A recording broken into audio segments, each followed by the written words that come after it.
Дзень добры, сябры. Мяне зовут Ігор Лапкоў, я хрысціянскі дэмакрат, планую балатавацца ў дэпутаты Палаты прадстаўнікоў Рэспублікі Беларусь.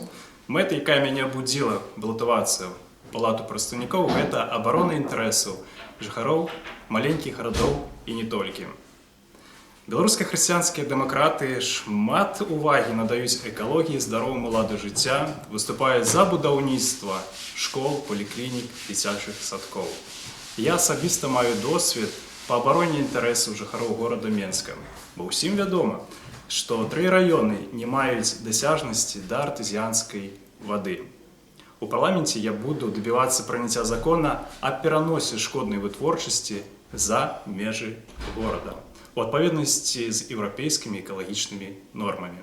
Заклікаю вас далучацца да маёй старонкі, тэлефанаваць на нумар, які пазначаны ніжэй, і спадзяюся, што жыхары Заслаўя таксама падтрымаюць маю ініцыятыву. Дзякуй вялікі.